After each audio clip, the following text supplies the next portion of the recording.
So first అటెంప్ట్‌లో actually మీకు ఎంత ఎడ్జ్‌లో పోయింది ప్రిలిమ్స్ మీకేమన్నా ఐడియా ఉందా? చాలా ఎడ్జ్‌లో అంటే 60 అట్లా వచ్చింది మ్యామ్ మార్క్స్. సెకండ్ వన్ అండి? సెకండ్ అదే మ్యామ్ సీసాట్‌లో 1 మార్క్‌లో పోయింది. బట్ 83 వచ్చినుండే నాకు. అప్పుడు కట్ ఆఫ్ 63 అట్లా ఈడబ్ల్యూఎస్‌లో 63 అట్లా కట్ ఆఫ్ ఉండే.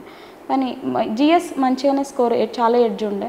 బట్ సీసాట్‌లో కొంచెం పోయింది మ్యామ్. రైట్. దాని తర్వాత మీకు నమ్మకం వచ్చింది. ఒక్క మార్క్‌లో మిస్ అయింది అని అంటే యెస్ డెఫినెట్‌గా నాకు వస్తుంది అని నమ్మకం. నాకు లేకుండే మ్యామ్. నా చుట్టూ ఉన్న వాళ్ళకి నమ్మకం ఉండే నువ్వు చేస్తావు అంటే వాళ్ళు చూస్తుంటారు కదా మ్యామ్ నన్ను ఇట్లా ఎన్ని అవర్స్ పెడుతున్నాం మేము ఎట్లా హార్డ్ వర్క్ చేస్తున్నామని. అంత నమ్మకం లేకుండే but good atmosphere and surrounded by good people అని వచ్చింది. అదంత కాన్ఫిడెన్స్ వచ్చింది అప్పుడు. అలా అయితే మైసూర్ నుంచి మీరు డైరెక్ట్‌గా ఇక్కడ హైదరాబాద్‌లో హాస్టల్ తీసుకున్నారు. Yes ma'am. మరి వాట్ అబౌట్ ఫుడ్ అండి? ఫుడ్ ఇంకా పీజీలో బయట ఫుడ్డే? లేదు మ్యామ్. పేయింగ్ గెస్ట్లో మెస్లో ఉంటాయి కదా మ్యామ్. రైట్. అక్కడే తినేదాన్ని. సో హెల్త్ అంతా బాగానే ఉంది, ఇబ్బంది ఏం అవ్వలేదు?